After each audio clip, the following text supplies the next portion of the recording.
scanner, rest of South India, bringing you all the action, all that you need to know, all that you want to know. The energy of Maximum City is infectious. I bring in that energy in our news coverage from financial capital Mumbai. India's IT capital is always buzz. It's literally a city that never sleeps. And I keep you ahead on all the Bengaluru buzz. Covering from the southernmost part of India over the last 23 years, I bring in-depth and 360-degree coverage from the Dravidian heartland. The land of Mishti is also known for its bitter politics. I have seen much water flow under the Howrah Bridge, covering Bengal in all its vivid colors.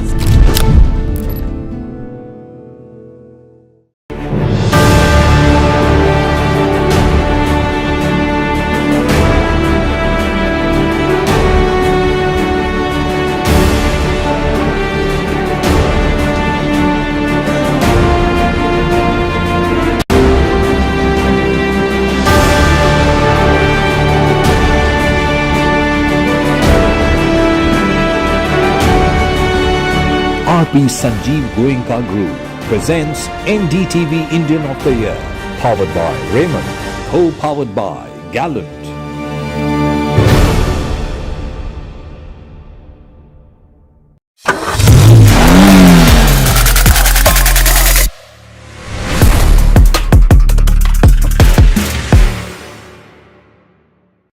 New day, new show, a new experience. Start your day with the news, not views. We bring you stories that matter and impact your lives. News that After daring it, a surprise move that had sparked a political uproar. After Yoon declared martial law at 11 p.m. local time, 190 members of parliament voted unanimously in favor of lifting it just 2 hours later. But at the time, Yoon said the move was aimed at eradicating pro-North Korean forces and to protect the constitutional order of freedom. He did not specify what measures would be taken, but Yoon, by the way, has struggled to push his agenda through the opposition-controlled parliament. And in his address, just late on local time midnight, he cited the Democratic Party's rejection of a government budget plan and also a motion to impeach the country's top prosecutor.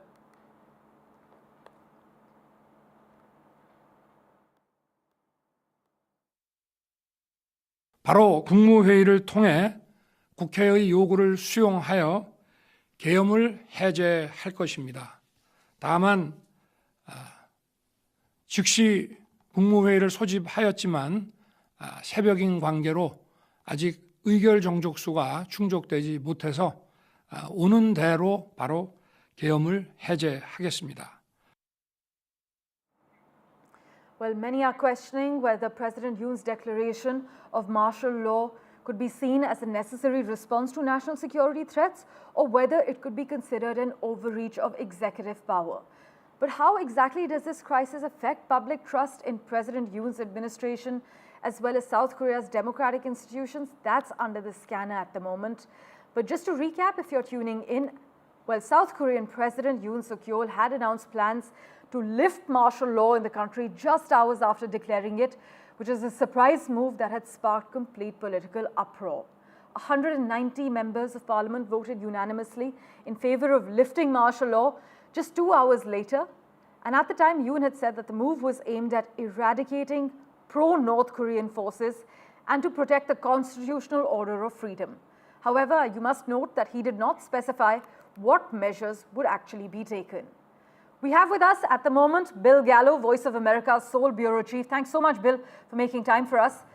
Is President Yoon's declaration of martial law being seen as initially a necessary response to national security threats, or now is it being considered an overreach of executive power? Nearly everyone I have talked to sees this as an overreach of power, and that includes many on the South Korean conservative side of the spectrum. There are early morning editorials in many South Korean papers that are fiercely critical of Yoon. Not all of them are calling for him to step down, but many of them are calling for him to step down. It was not clear exactly why he did this for political reasons or national security reasons. The rationale is a bit confusing. This was a very surprising move. I think a lot of people are very confused that it happened at all. They're perhaps relieved that Yoon has backed down, but he is under a phenomenal amount of criticism this morning here in Seoul and overseas. Bill, also, how does this entire crisis affect public trust in President Yoon's administration, also in South Korea's democratic institutions as a whole? Well, President Yoon was always very unpopular. Since taking power 2 years ago, his approval ratings have been exceedingly low. So I think you'll expect to see those remain low. However, now the opposition especially has something to seize on as a reason to seek impeachment. Right. In fact, opposition forces are already preparing that step this morning. And the public, it seems to be, at least the early signs, on board with this. Of course, it's very early. This is a very late breaking story, and there are still many developments. But it seems that many people see this as sort of a watershed moment for South Korean politics and for President Yoon. Well, Bill, thank you so much for joining us with that live update from Seoul.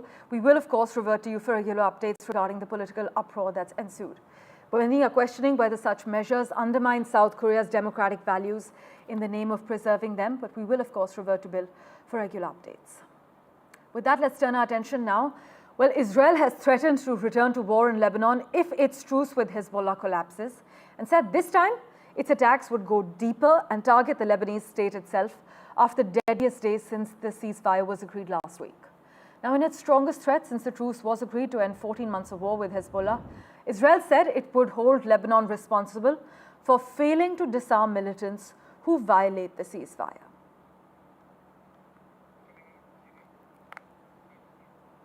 In other news, Syrian and Russian warplanes have launched concentrated air and missile strikes on the central province of Idlib, killing and wounding dozens of terrorists and destroying their vehicles and weapons, is what the Syrian Defense Ministry has confirmed. And turning our attention now to the neighborhood, well, Bangladesh has summoned Indian High Commissioner Pranay Verma to express concerns about the breach of security at its Assistant High Commission in Agartala on Monday by a group that was protesting against the arrests of Hindu monks. Now, Mr. Verma, in turn, upheld the importance of a broader, multi-dimensional relationship between our two nations, stressing that such ties cannot be reduced to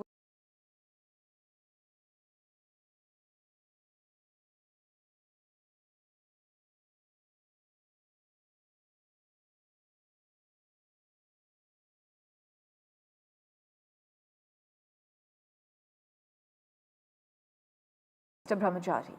My colleague Saurabh Gupta has been tracking the finer details for us. He joins us at the moment.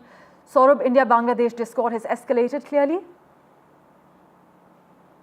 Absolutely. There's no doubt that this has escalated and this has become an issue that will require some really deft handling and some, very fine diplomacy to resolve. Because on the one hand, you have the issue of India demanding the process of law. And the process of law being that Chinmay Krishna Das, the Hindu priest, being given a proper trial, access to legal counsel, something that is very basic. Now, we've seen videos of the court complex where there are lawyers, probably belonging to radical groups, who say that anyone who gathers the courage to actually defend Chinmay Krishna Das in court will be beaten up right in the court itself. In such an atmosphere of fear, of threats, how will any lawyer defend him? How will he have the basic right of any individual, that is to have his day in court and defend himself? And that's a question that the Bangladesh authorities need to answer. And that's also a question of security that needs to be raised. Now, there is, of course, persecution of the minority community in Bangladesh. That's come up in the UK Parliament as well. A lot of parliamentarians in the United Kingdom, in Britain have also spoken about it. And this is something that probably will, not only is now in the focus of the neighborhood, but also the world's focus. And like I said, that idea of a peacekeeping force floated by Mamata Banerjee is also now there in the public domain and could be one of the solutions to bring an end to the persecution of minorities. And the Bangladesh government will have to do more to show it's serious about the maintenance of law and order, about due process. As always, Saurabh, thanks so much for joining us with the latest details. In other news, in his first statement to Parliament since India and China reached an agreement in October on patrolling arrangements in the Depsang Plains and Demchok, which are two friction points along the line of actual control, External Affairs Minister Dr. S. Jaishankar has said that the conclusion of disengagement has set Delhi-Beijing ties in the direction of some improvement. To quote him, "Recent developments that reflect our continuous diplomatic engagements, I have set our ties in the direction of some improvement," is what he said in a detailed statement in Lok Sabha. Listen in to what Dr. Jaishankar had to say.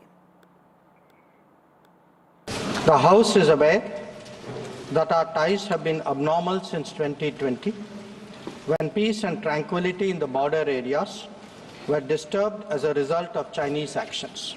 India and China have held talks for multiple decades to resolve the boundary issue. While there is a line of actual control, LAC, it does not have a common understanding in some areas. We remain committed to engaging with China through bilateral discussions to arrive at a fair, reasonable, and mutually acceptable framework for a boundary settlement.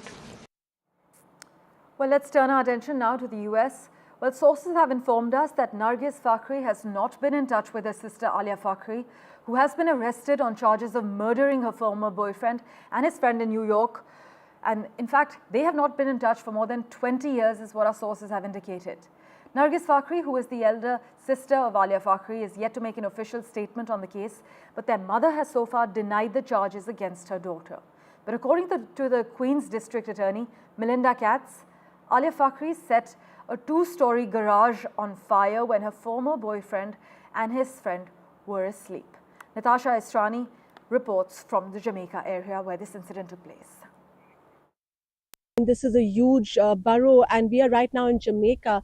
And yes, I'm standing in front of the house where the alleged incident took place according to the indictment. I want to explain something about this house. I'll ask my camera person to step back a little bit to show us the house. But the reason you don't see any fire marks on this house is because the incident actually took place behind the house in a what they call a detached garage. That garage could only be accessed through this route going in, and that's been blocked right now by NYPD with those wooden planks, because that's where the incident took place. The garage was set on fire, according to the indictment, by Alia Fakhri, really trapping the two people inside, a woman and a man. Now, the man is allegedly her ex-boyfriend, who Alia purportedly was trying to get back in touch with for about a year, and this is being described by the DA's office as trapping two human beings in a raging inferno. And Alia is going to be coming back to court in December 9th to see what happens further in her case. She is facing 4 counts of first-degree murder, 4 counts of second-degree murder, as well as charges on arson. So this is the house. That was the garage at the back. We can't show you the garage because it's blocked off and there's no other access to it. But we do have 2 NYPD police cars that have been here.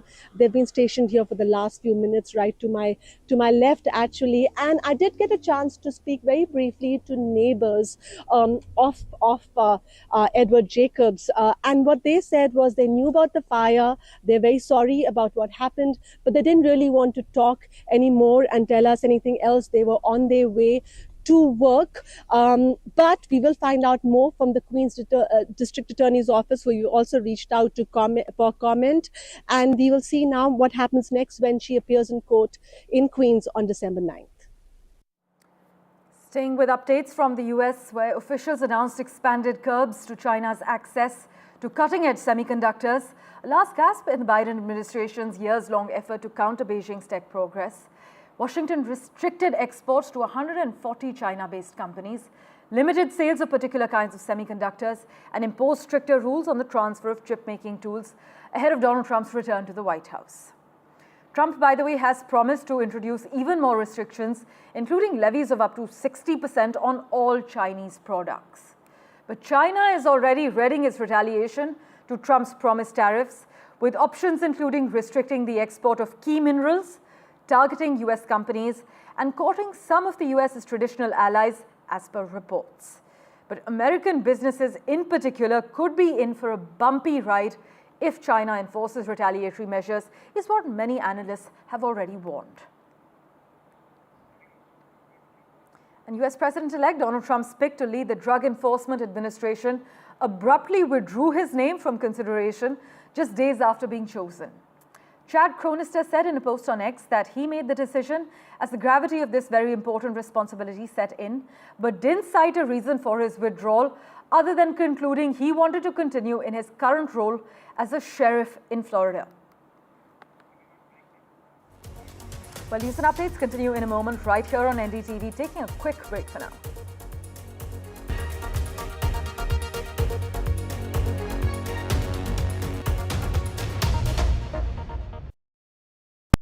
Introducing Vice 4K UHD Smart TV. Quantum Luminate gives more than 1 billion colors. Upscale your content resolution up to 4K. Enjoy your games with auto low latency mode. Watch your favorite movie with voice command. Play my favorite movie. Experience sound with Dolby Audio. Connect with your favorite apps and games on the Content Store. Powered by Web OS Hub. Connects with Apple devices. Unlimited family entertainment with Vice TV. Vice, the science of simple. Hello and welcome to India Sense, where I speak with global opinion makers. The United States has made a strategic decision over the last 20 years to move closer to India. Now, a $7 trillion economy seems a perfectly conceivable number. If you want to be a national party, it's that you sort of accept the way the world is rather than want to endlessly hark back to how it was.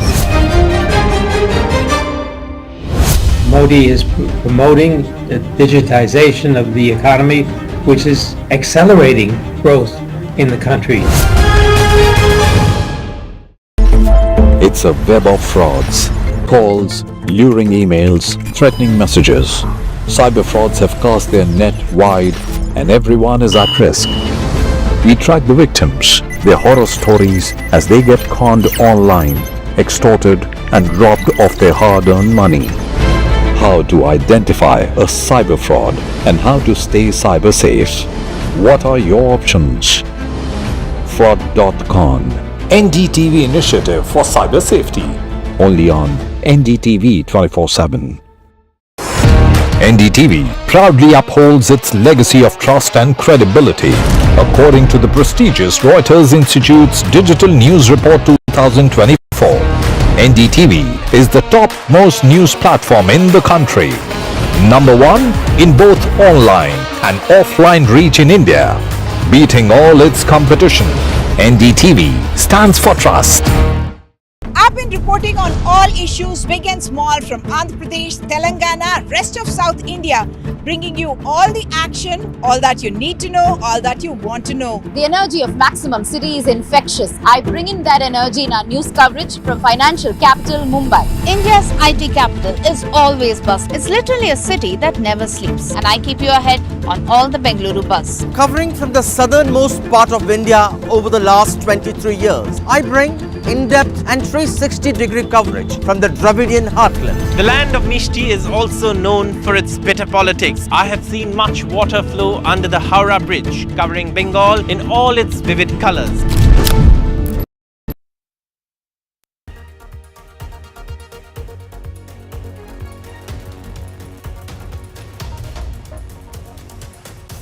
Well, France's minority government looks in its final hours as opposition lawmakers from the left and the far right vowed to topple Prime Minister Michel Barnier's cabinet.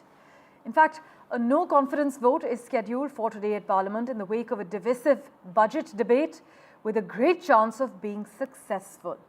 My colleague Ross Cullen reports from Paris. Yes, so those no-confidence votes will be taking place on Wednesday afternoon, local time here in Paris, and the Prime Minister is certainly in peril. His government is teetering on the brink of collapse because if enough MPs come together, and the numbers certainly suggest that they will come together, then they can bring down the governments. The left wing and the right wing have both submitted motions of no confidence to Parliament, and they are being processed on Tuesday, and those votes to be taking place on Wednesday. If they vote against the Prime Minister, then Michel Barnier will have to resign. He will submit a letter of resignation to the President, to President Macron, who can then choose to try to find somebody else, or can ask Michel Barnier to stay in post and can reappoint him. All of this is linked to the fact that the government had tried to suggest a budget to Parliament, and then it chose to force that budget legislation through the National Assembly, bypassing MPs. It says the budget is proportionate, it's reasonable, but it couldn't garner enough support among lawmakers to pass it through the National Assembly the regular way, so it chose to use executive powers to send it through the National Assembly. But if you do that, it does open yourself up to the possibility of facing no confidence vote. If Michel Barnier does lose that no confidence vote on Wednesday, he will become the shortest serving Prime Minister in French history, and it'll be the first time a government has lost such a vote since 1962. Ross Cullen, NDTV, Paris. Now the news. Russian drones struck critical infrastructure in Ukraine's western Ternopil region last night, overnight in fact. The Ukrainian Air Force has said this, and the attack has actually left parts of the city of Ternopil without electricity just a week after Moscow's strikes cut power to much of the city as well as the surrounding region. And this as Ukraine has blasted an agreement struck 30 years ago under which it relinquished nuclear weapons in exchange for security assurances that never materialized, as it makes a concerted push for an invitation to join the NATO alliance. Kyiv is desperately calling for robust security guarantees to protect it from renewed Russian aggression, as Donald Trump's return to the White House raises fears of a rapidly struck settlement to the war that would leave it exposed. In other news, Amazon and artificial intelligence company Anthropic are actually building a massive cluster of computers that dwarfs the processing power used to build current AI models.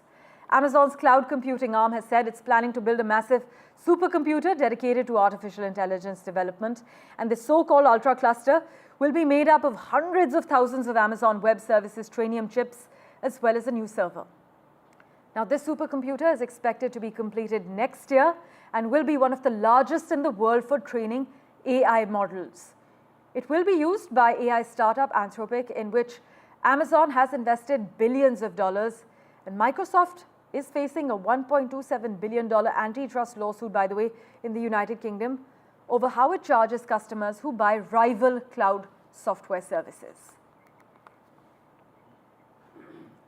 Well, switching tracks, on its 61st flight, India's workhorse rocket has been tasked by the European Space Agency to launch a very special pair of satellites that will mimic the total solar eclipse through precision formation flying.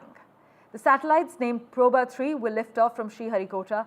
My colleague Pallav Bagla spoke exclusively to Professor Dipankar Banerjee, a solar physicist and director of ISRO's Indian Institute of Space Technology in Thiruvananthapuram, to decipher the mission. Listen in.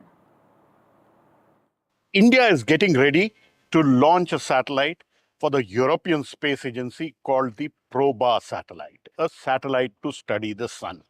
I have with me a well-known solar scientist or solar physicist, Dr. Dipankar Banerjee.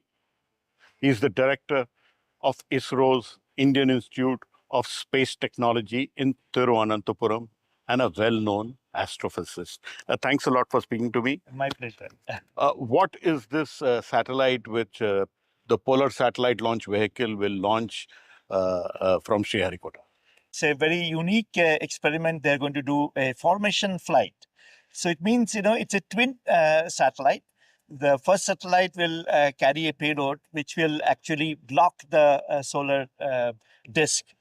Normally, if you want to do imaging of the solar corona, either you have to wait for the total solar eclipse when the moon blocks the solar disk and you see the beautiful corona.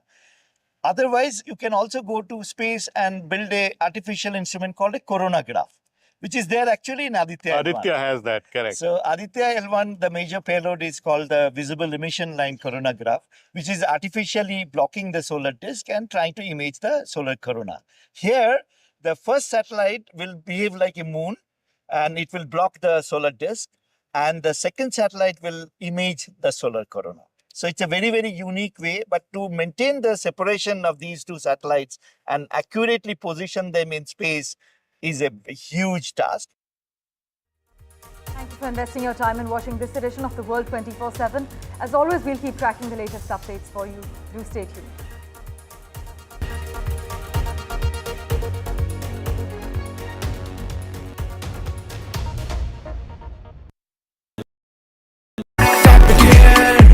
And it's right there, Bahu rewards, मैं everywhere, कहीं से भी करूँ collect, spend करूँ direct. Download any single ID partner app, link your card and earn reward with top brand. Get it free with single ID.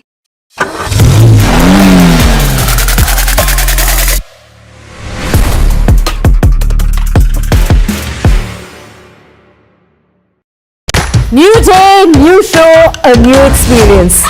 Start your day with the news, not views. We bring you stories that matter and impact your lives. News that informs and keeps you ahead.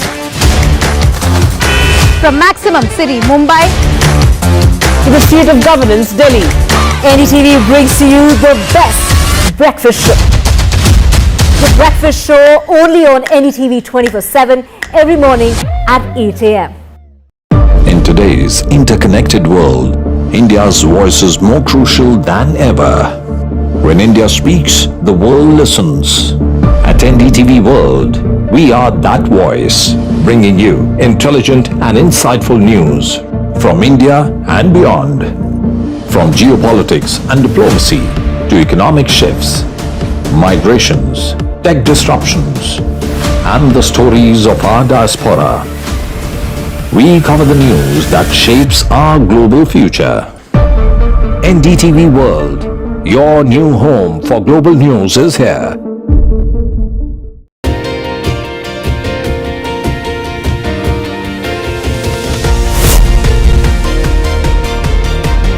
Becoming a member of jury of NDTV was a totally different challenge altogether. When you recognize contribution to society, these stories are inspiration for everyone who views them. The NDTV Indian of the Year is an extremely important initiative.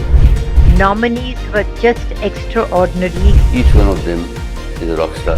And the achievers in this field who are inspiration for the Indians in this country have been chosen for this prestigious award.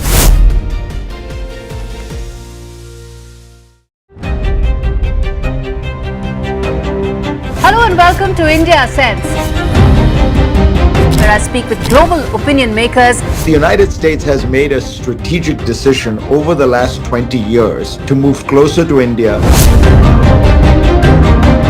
Now a $7 trillion economy seems a perfectly conceivable number. If you want to be a national party, it's that you sort of accept the way the world is rather than want to endlessly hark back to how it was. Modi is promoting the digitization of the economy, which is accelerating growth in the country. It's a web of frauds, calls, luring emails, threatening messages. Cyber frauds have cast their net wide and everyone is at risk. We track the victims, their horror stories as they get conned online, extorted and robbed of their hard-earned money. How to identify a cyber fraud and how to stay cyber safe. What are your options? Fraud.con, NDTV initiative for cyber safety. Only on NDTV 24/7. NDTV proudly upholds its legacy of trust and credibility. According to the prestigious Reuters Institute's Digital News Report 2024, NDTV is the top-most news platform in the country. Number one in both online and offline reach in India. Beating all its competition, NDTV stands for trust. I've been reporting on all issues big and small from Andhra Pradesh, Telangana, rest of South India, bringing you all the action, all that you need to know, all that you want to know. The energy of Maximum City is infectious. I bring in that energy in our news coverage from financial capital Mumbai. India's IT capital is always buzz. It's literally a city that never sleeps. And I keep you ahead on all the Bengaluru buzz. Covering from the southernmost part of India over the last 23 years, I bring in-depth and 360-degree coverage from the Dravidian heartland. The land of Mishti is also known for its bitter politics. I have seen much water flow under the Howrah Bridge, covering Bengal in all its vivid colors.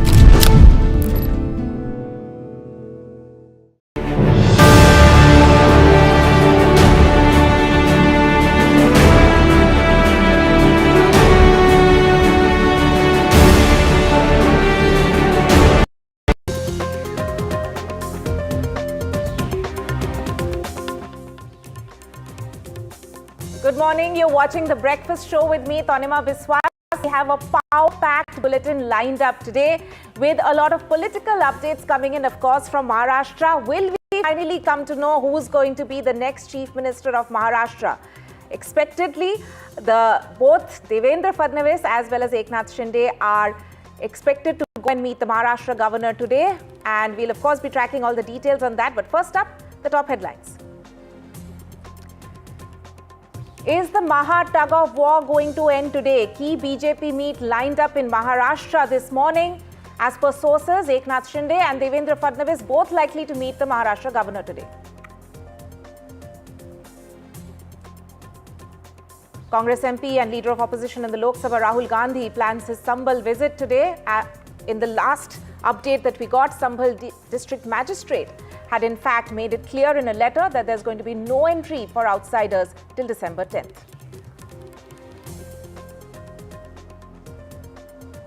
Delhi continues to breathe poor quality air, but on today's show, we are going to focus on Chandni Chowk. Why? That area has become among the least polluted in Delhi.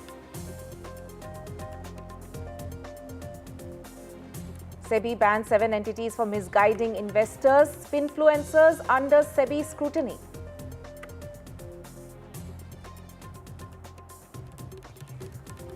Centre cracks the whip in digital arrest fraud. 1,700 Skype IDs, over 59,000 WhatsApp accounts blocked.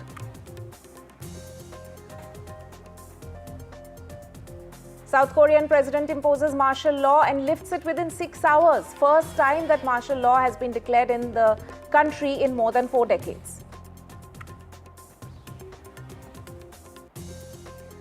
And ISRO to launch Proba 3 satellites today. Mission led by European scientists to study the sun.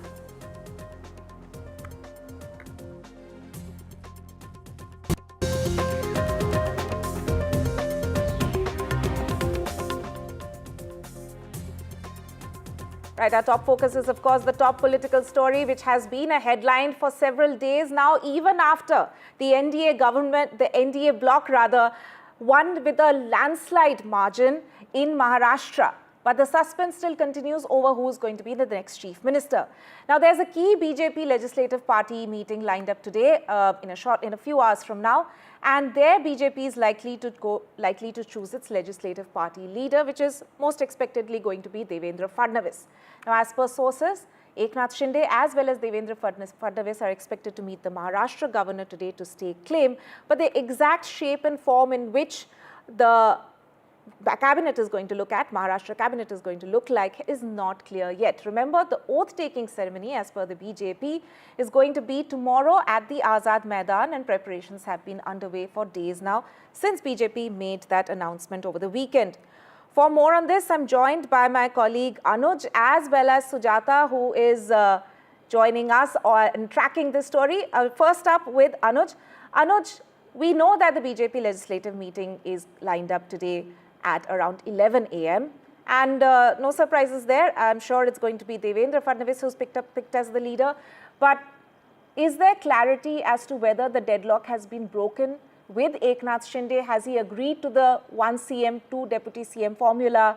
Any word on whether he has agreed to take the Deputy CM post? You know, the development that took place late yesterday afternoon was very crucial because this entire political proceedings had met a stalemate in last few days, considering Eknath Shinde's surprise visit to his village. And even after coming back, he was in Thane for a couple of days without really getting involved in any of these political parleys here in Mumbai. But what we saw happen yesterday is an exchange of, a lot of important thoughts and of course, leaders from Shinde camp visiting Sagar Bungalow and vice versa happening as well, which showed that there is some sort of promise which is seen as far as the pacing up of these entire events is concerned. Now, the 45-minute long meeting that Devendra Fadnavis held with Eknath Shinde is considered to be very crucial. Of course, he was there under the pretext of checking on how Eknath Shinde is doing, but a lot of important things were reportedly discussed there, including the structure of the top executive heads that will come in a better shape today afternoon. But the question about whether Eknath Shinde will actively take part in the government is yet to receive any sort of clarity from the official standpoint, right? It has been about what we've seen since last 10 or 11 days is that Eknath Shinde and his faction of Shiv Sena has been trying very hard to get either the chief ministership or to get some very key portfolios, neither of which the Bharatiya Janata Party has been let go of either from itself or from the NCP's quota. Now, when you talk about home ministry or finance ministry, that is been held by the Bharatiya Janata Party and the NCP party respectively, and Eknath Shinde himself pulled himself out of the contention when it comes to the CM race. But he will be, the Shinde Sena will be getting as many as 9 to 12 of those ministerial berths which they already had, which includes PWD, which includes urban development, and might also get something like agriculture. But we saw that the leaders of the Shinde Sena were very vocal about, pushing their own leader to be for the top post. But, there has not been enough elbow space given or enough compromise being made by the Bharatiya Janata Party as of yet. But the little that has been done will only become clear after today afternoon. Right, Anuj, before I let you go, just explain for our viewers what can we expect this morning over the next few hours, what's likely. We know that the BJP legislative meeting is lined up, but are there meetings ahead to this and any timing that we know yet as to when Eknath Shinde and Fadnavis might go to the Governor House? Yes, the meeting with the governor might take place in the afternoon, close to 3 to 4 p.m. today. But before that as well, the first important meeting of the day is going to be that of the Legislative Assembly members from the Bharatiya Janata Party, which starts at 10 o'clock at Vidhan Bhavan. After that, there is a high probability of the Mahayuti leaders meeting here because Ajit Pawar is still not here in Mumbai. He will be here in a short while from now onwards. So when all the three heads of the local parties here come to Mumbai, there is a high probability of them holding the Mahayuti meeting, which was expected to take place last week after the Amit Shah meeting. And in the afternoon, all three of them, in all likeliness, are expected to visit the governor to stake their claim for the government.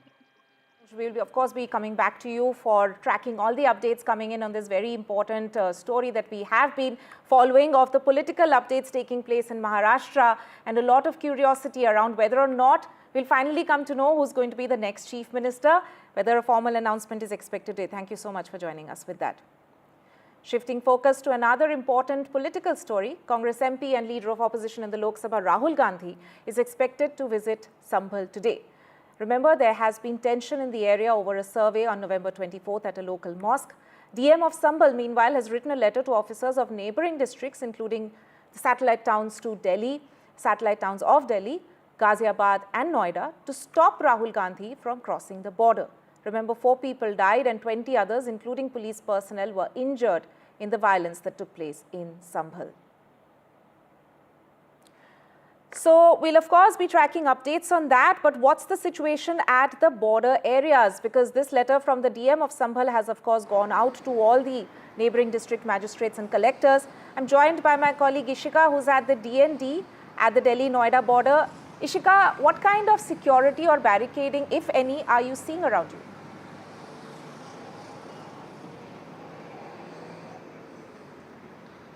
Well, in fact, as you rightly mentioned, we did see that the district magistrate of Sambhal, in fact, wrote to, the Delhi police and also to Noida police to, in fact, stop, the LOP, Rahul Gandhi, if he, in fact, is going towards Sambhal. But we are present at DND, and I'd like to show you the situation around here. You can see that at present that there is no such barricading that has been done, because as, in fact, it was informed by by the Congress's UP unit is that, the Congress workers would be gathering at the Ghazipur border. So certainly, Rahul Gandhi and, the other MPs are expected to go towards Sambhal, via that route itself. So certainly the security arrangements will be made there. But here presently at DND, there is no such arrangements that have been done. Remember, in fact, we have seen how the divisional commissioner,